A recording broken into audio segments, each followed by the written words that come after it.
Welcome, blood brothers and sanguine sisters, to Deeply Discussing Dexter. I am your host, Dale Maxfield. I'm joined by Aaron Caldwell. Hello. Brooke Merritt. Hello. And Zach Rowland. Motorcycles! Today, we are discussing Season 2, Episode 2, Waiting to Exhale. I guess that's the title. Yeah, Waiting to Exhale. So, this is picking up from the last episode. Dexter is still trying to get his groove back. He has not been able to kill anyone since he killed Brian at the end of last season, and that's part of the storyline of this episode. We do have some subplots now. Deb's readjustment is kind of happening independent of that. There's some more stuff with Pascal and LaGuerta, and we meet Frank Lundy for the first time. What'd you guys think of this episode overall? I think it was a pretty solid episode to follow up the season opener episode. This is the introduction of Lundy, who I'm a big fan of. Mm-hmm. So I was very excited when he came onto the screen. I was like, yeah, I'm ready for some Lundy action. So I liked it. Yeah, I like this one as well. This was a good episode. It doesn't hold up to Season 2, Episode 1, but it's right on par, doing it just right, going into the next level from the premiere, so I was happy with this one. I actually thought this one was a little bit better than the first one in that it sets up a lot of what we're going to be looking at the rest of the season. Like, it builds the story. Yeah, I think it's a good one as well. The introduction of Lundy is important for the rest of the rest of this season, and some of the subplots here are very minimal, but it is starting to get back into having sort of a main Dexter and the killer plot with some other smaller plots going on as well. The Dexter plot starts out with him mourning that he has both failed to kill and let a man escape, and has not killed anyone since he killed Brian in Season 1, Episode 12. Dexter is awakened by a news report on the garbage bags found with his victims. He walks up to a crime scene. Masuka tells him that the media is calling him the Bay Harbor Butcher with 8 confirmed kills so far. Dexter thinks the name is lurid. Angel hopes it turns out to be the ice truck killer's victims and not a new serial killer. And the victim is the mother of the kid that Chino killed, who is going to testify against him. Which, minor plot hole. Chino's a asshole, and sure, he goes out and he kills people that are witnesses to crimes that he's committed.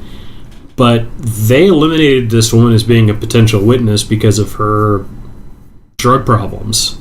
So, not cool, dude. Well, it's one of those, like, send a message so nobody else does anything. This scene, one of my favorite things about it is he did let Chino get away at the end of this last one, since they're going back to the neighborhood that he knows that Chino kind of patrols. He puts on this hat and then, like, hunkers down and walks to the crime scene. I love that.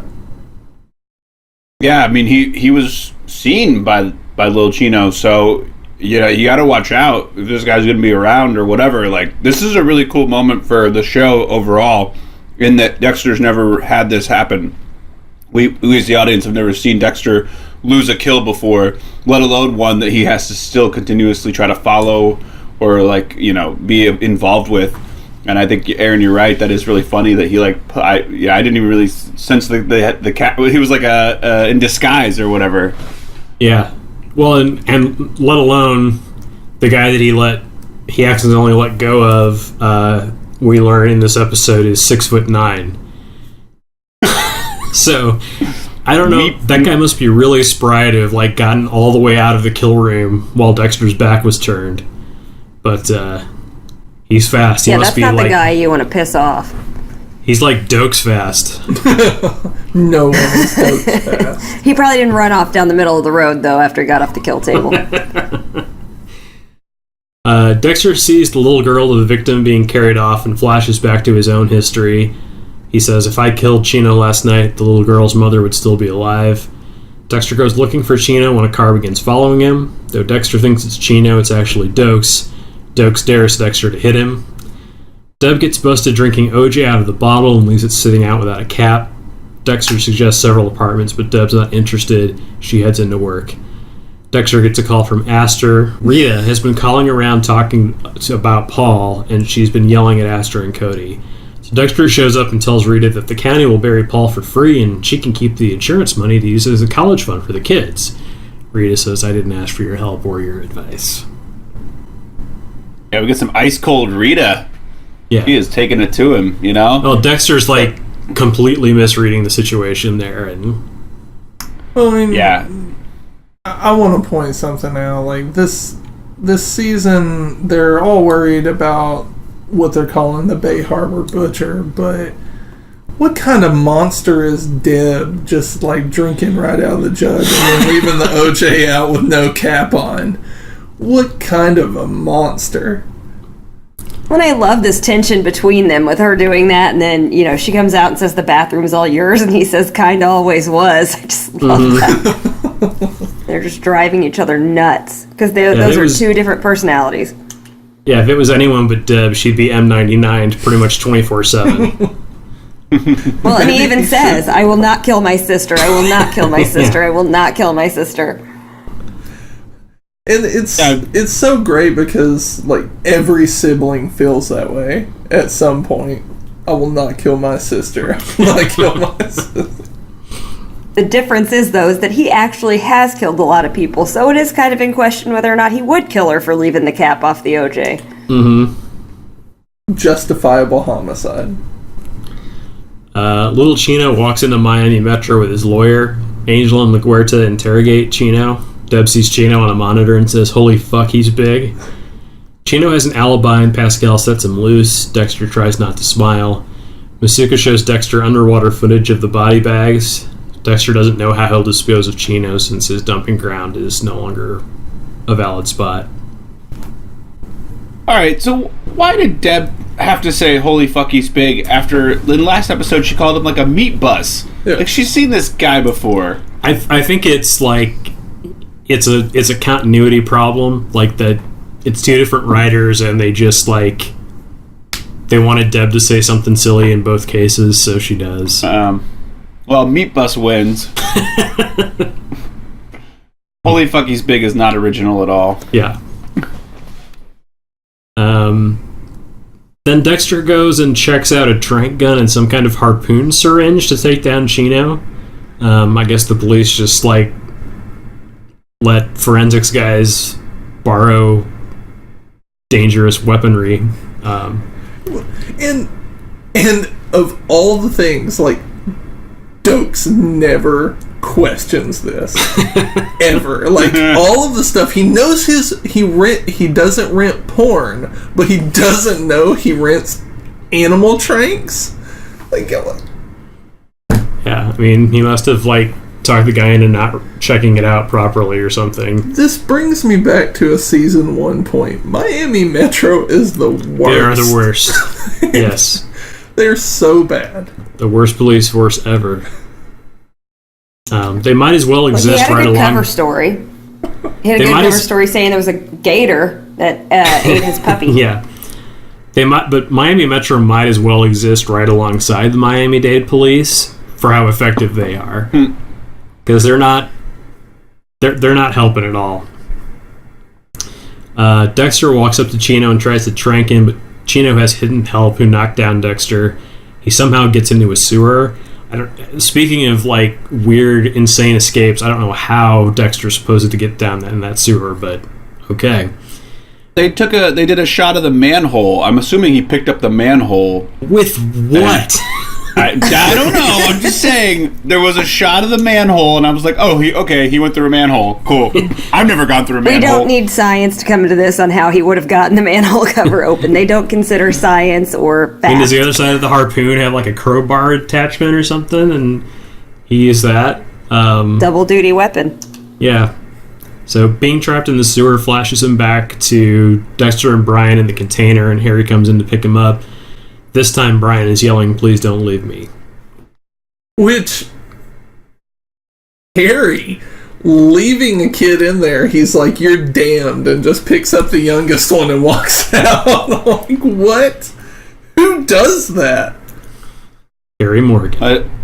Yeah, he clearly went for the blonde and not the brunette. Yeah.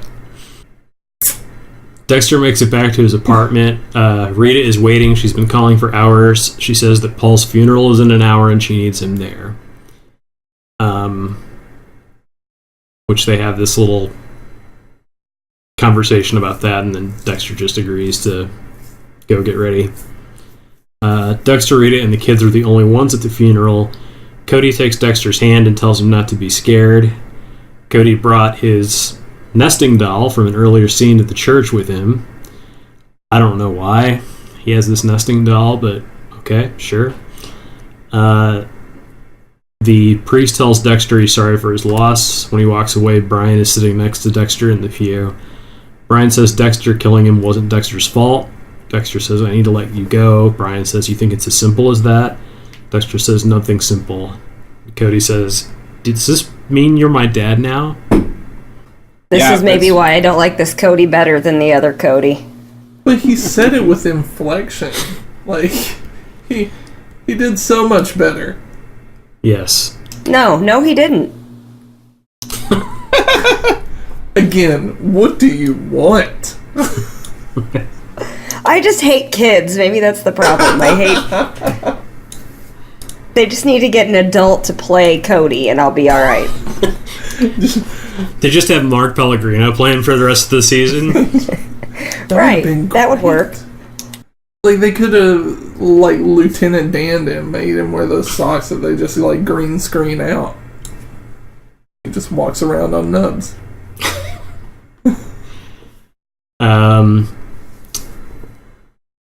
Then later, the spray paint kid is in some underground garage. Chino shows up with his machete. He gets into an elevator, but it jams. When the doors do open, Dexter impales him on the harpoon thing. The elevator arrives at Chino's floor, empty, and it cuts to Chino's being carried off on a pallet forklift. While we're at this scene, I want to ask a question. Why does what's in the M99 take effect instantaneously and not this animal trank? Like, because he fights it off for a decent, like, go. But when he got hit with those M99s, he was just like, oh god, I fall over. It was done. Instant. I think it was a location thing. I think injecting somebody in 2 times in the neck is a lot more effective than somewhere in the chest. Yeah, that I was gonna say. I was the location. I was like, I don't know how a warehouse affects how he's gonna go down. Guys can fight it off a lot longer in a warehouse. So. Yeah, I think you're right, Dale. It's, the injection into this directly into the bloodstream from the neck is going to be much quicker than the chest for sure. Dexter shows Chino all the people he killed. He cuts into Chino's stitched up cheek for his blood slide. Chino says, "You killed me, what do you leave behind?" Dexter says, "A world without you."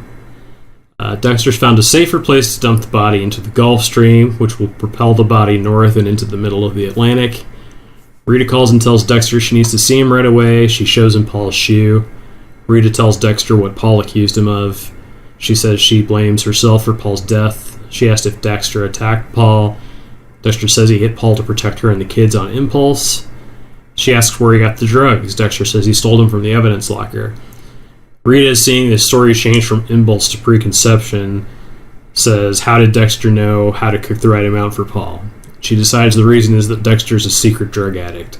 So she flat out asks him if he's an addict, and Dexter says, yes, I have an addiction. Rita is relieved. That's the first step. Rita will get him into a program. I don't remember how this plays out, but I don't like this. I don't like that he goes along with her believing he's a drug addict. I mean, it's better than her figuring out he's a killer, but I don't know. I just don't like it.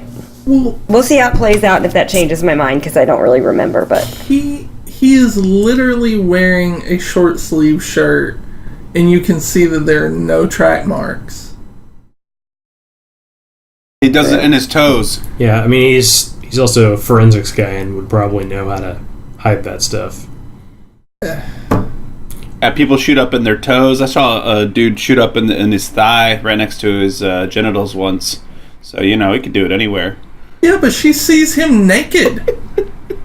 Yeah, right. And her being so, having been with somebody who was an addict, she would know all the places to look, and she would be extra, cautious about checking everything. She'd look between his toes. She's so afraid of having another Paul.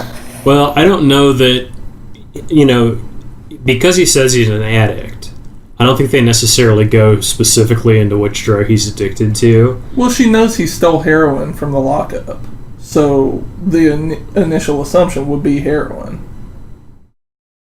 I don't know. I mean, maybe, but not necessarily. I think Rhea's thing is that she just wants him to admit that there's something wrong there, and him admitting he's an addict is good enough.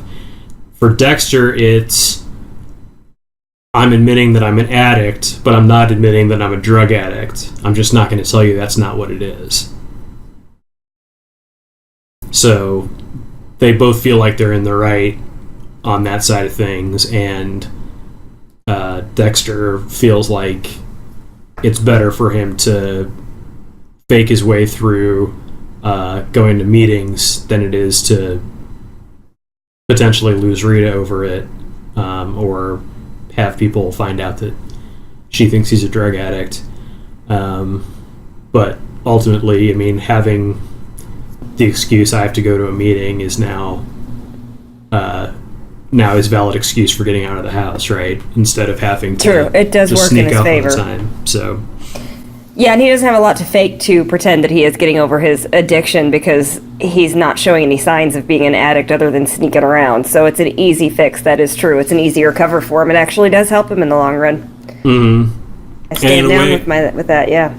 In a way, it's him telling Rita without telling Rita. True. So there's a montage that shows Deb boxing and Dexter trying to get rid of some Chino evidence before walking past Lundy. Deb shows up while Dexter is putting his slides away, but he locked the chain.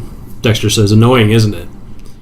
Deb says she was out looking into apartments. Dexter says she doesn't have to figure that out right now. He decides to say goodbye to Brian. He weighs down the Barbie head with a bullet and drops it into the ocean. Brian suddenly jumps out of the water, and Dexter says rest in peace and lets him sink back down. So I enjoyed that they brought Brian back as a surprise ghost for this episode. Before the ending, I remember the first time I watched it, I thought that Brian was going to become another Harry and that he would just be around all the time, which I thought was interesting, but that's not the case. They just kind of did it for this one thing, and Dexter letting go of Brian is part of him getting over all of that.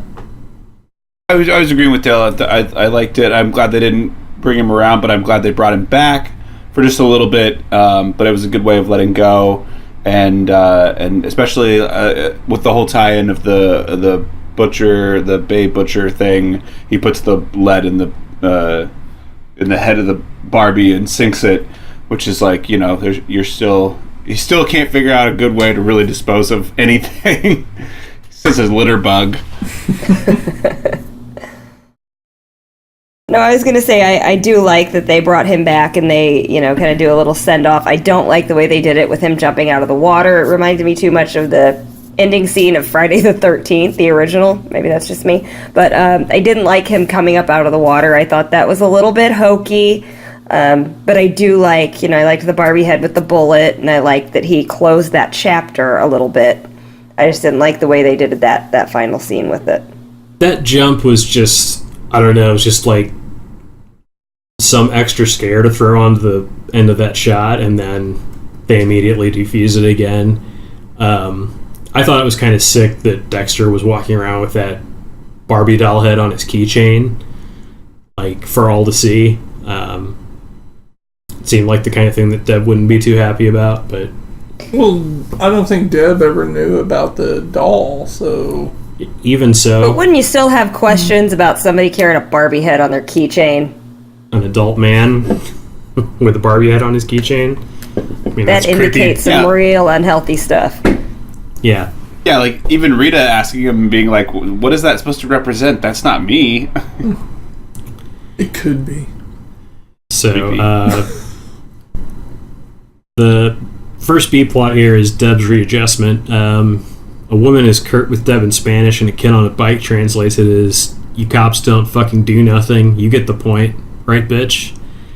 Masuka accidentally brings up the ice truck killer in front of Deb, who stalks off. Masuka, you can always count on him. And then later, Deb is mad at LaGuerta. She got into a bar fight, and LaGuerta made a case that Deb wasn't ready to be back on duty. Talked about that a little bit before. Yeah, I love how she's like, thanks for the vote of no fucking confidence. Like, yeah. Deb's really giving it to her. Well, do we think that LaGuerta is really concerned about Deb, or do we think she's just doing her LaGuerta thing of just trying to push every other female down so she can get ahead? I'd say a little bit of both. Yeah, I think so. Well, I think it's a little bit of posturing on her part.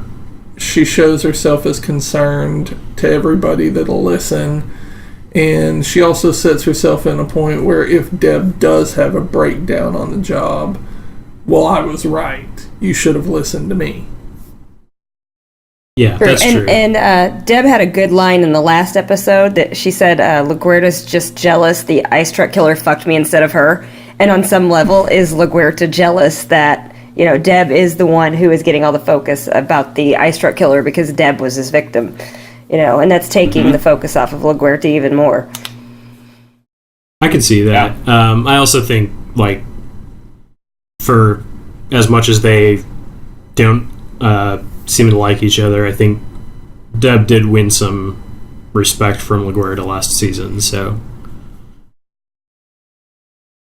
there's a bit of both. Deb's working out and she hurts her hand punching a heavy bag. Man offers to help her out. As he starts unspooling tape to wrap her wrist, she gets flashbacks of being duct taped by Rudy and leaves. Dexter gets home and the door is chained again. Deb's falling apart. She said seeing the man that she loved with all the women he cut up in Lundy's briefing freaked her out. Angel and Deb are canvassing the neighborhood around Chino's. Every door refuses to ask them. Angel says, well, karmically, we're batting 1,000. There's something kind of balancing about that. Deb sees a kid spray painting the police car and takes off after him.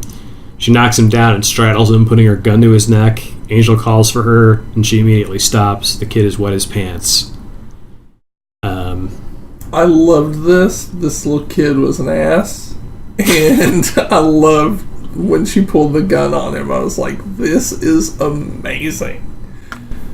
Yeah, I had no problem with it. I was going to ask, like, would you like Cody better if this happened to him? Probably, yeah. Instantly likable if you're threatened with a gun. Aunt Deb's going to have to take you out. Yeah. All that exercising pays off, She's always on that treadmill. Yeah. The kid Deb tackled gave her enough information to arrest a bunch of Chino's gang for drugs. Angel tells Dexter that Deb pulled a gun on a kid, so he's aware of all of that. And that's about it for her this episode. And there's a couple of things with Pascal and LaGuerta. She's dealing with her fiancé on the phone. LaGuerta offers to take over for her on the current case, and Pascal accepts. LaGuerta does this little, of course nod. And then rubs her hands together and walks off. Essentially. And then LaGuerta intercepts a folder with Pascal's fiancé's phone records. She hints that Pascal could be in a lot of trouble if someone found out about her using police resources for personal use. And so it's another veiled threat, another thing that she has in her back pocket for when she decides she's going to take Pascal down. Yeah, she says, "This is me not saying anything." Yeah. Like, you get it? Like, I got your secrets, girl. You better watch out. Yeah. Because Pascal I'm says... looking out for you. Yeah, Pascal says, I'd only be in trouble if someone said something. And LaGuerta says, well, this is me not saying anything. Like, so there's an understanding there. Yeah, that's an understanding that only 2 women cops of their status can have. That's the only way it goes. And then the other thing in this episode is Frank Lundy. The number of bodies just led the case to be taken over by the FBI. They're sending in Frank Lundy, who Dokes credits with solving the Green River and DC sniper cases, which I think is weird. Those are both real cases, and Frank Lundy has nothing to do with them. So it's weird that they took 2 real-life cases and gave him the credit for them, as opposed to just making some stuff up. Yeah, that irritated me, because I'm the true crime junkie, so I know who actually did it, so it's like, we don't need to do that, just make up names. You can make up the Bay Harbor Butcher, you can make up other names. Yeah. Well, I mean, it could be the Red River and the KC sniper instead. Like, you could make it really clear what you were talking about without really naming, I mean, the Green River Killer is like the most prolific serial killer in American history, and they're just like, yeah, and this Frank Lundy guy did it, that no one's ever heard of. LaGuerta tries to talk Dokes into getting himself on the task force as a career move. Angel Oprah chimes in, just visualize that door of opportunity opening wide for you and walk right through it. Dokes says, Angel, if you keep it up with this woo-woo shit, I'm going to walk right through you. Best line of the episode right there. This Oprah Angel is killing me. He's not near as awesome as Sad Angel. Or Stabtista. Lundy arrives. Dexter looks worried at him. Captain Matthews introduces Lundy and says that everyone is working together to find the Bay Harbor Butcher. Lundy says that if there's enough information they can tell it isn't... He says that there is enough information that they can tell that it isn't the work of the ice truck killer. Dexter's worried. Deb gets teary when they show a picture of Brian Rudy on the screen. Then later, Deb arrives late and trips over a briefcase. It's Lundy's, and now it has water pouring out of it. He opens it and shows how somehow a thermos became unscrewed inside of it, and he begins to make tea. Dokes makes his move and walks up to be on the task force. Lundy says that Dokes is more of a leader than a team player, and that he basically just shoots him down. And I love Lundy.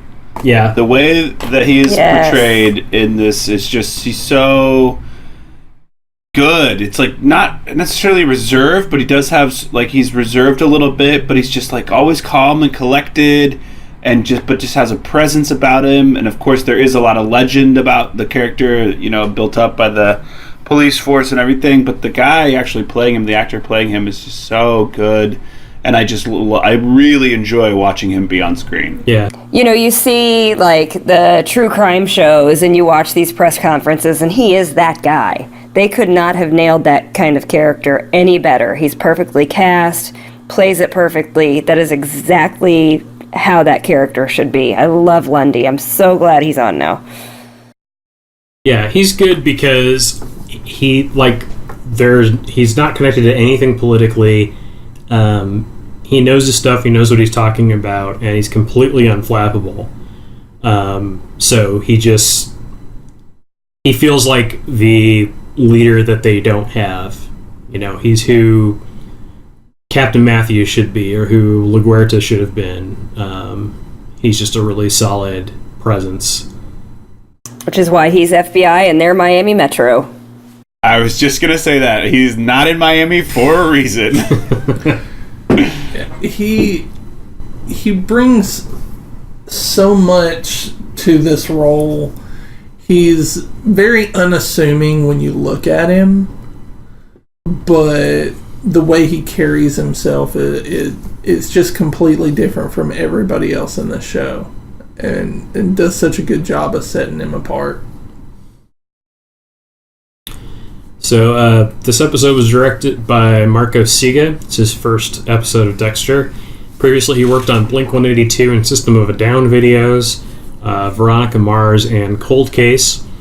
For Dexter, he directed 9 episodes, 3 in Season 2, 4 in Season 3, and 2 in Season 4.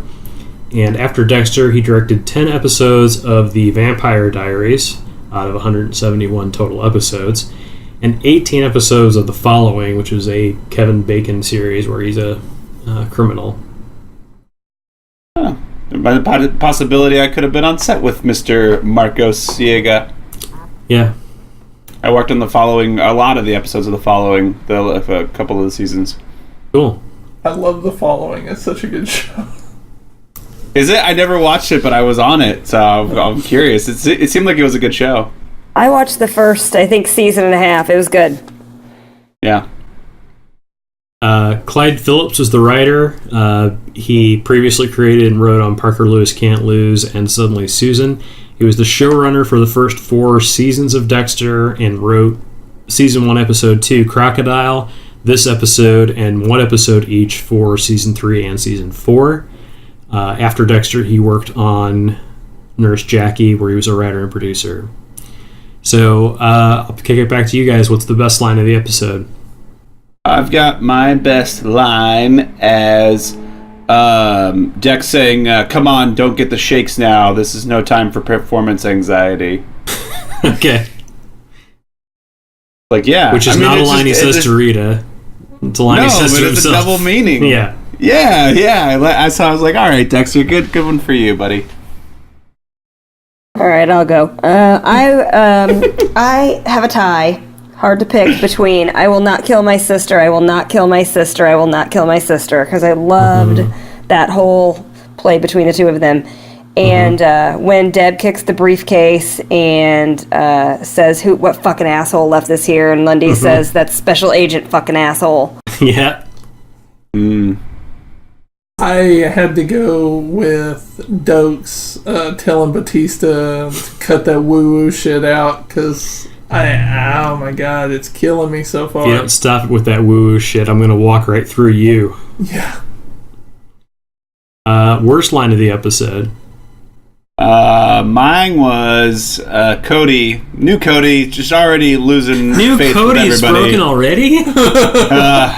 Does this mean you'll be my dad now? Same. That was mine.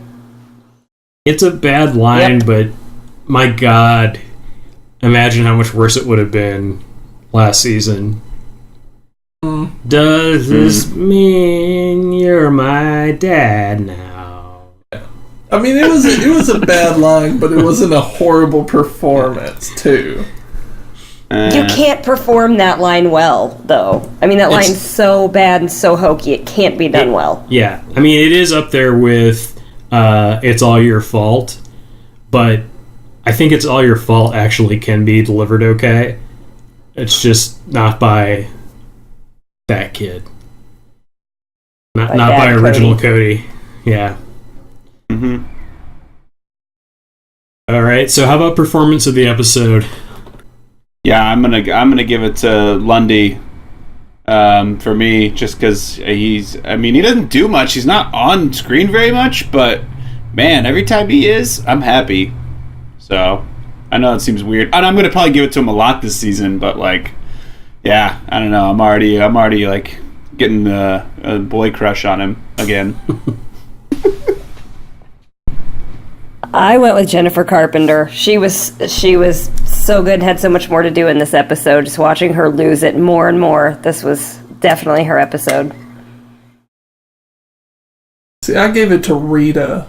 I thought Rita had a good chunk of this episode where she delivered a fine performance on being conflicted about everything that was going on and confronting Dexter. That scene, she played it really well. Yeah, I think Little Chino was good. It's really hard to play a 6'9" guy. You can't. Yeah, he does a good job too with the coming in when they waltz in, and he's like, "Show him the CD or whatever," and then like the fake thing that he does where there's no way he could have killed the woman because he was he was reading the paper. It's just him reading the paper. Yesterday's paper, totally couldn't have done it. But yeah, I like Lil Chino. He was good. Well, that'll do it. Thanks everybody for joining me for this episode of Deeply Discussing Dexter. Thanks everybody out there listening, and we will see you next time.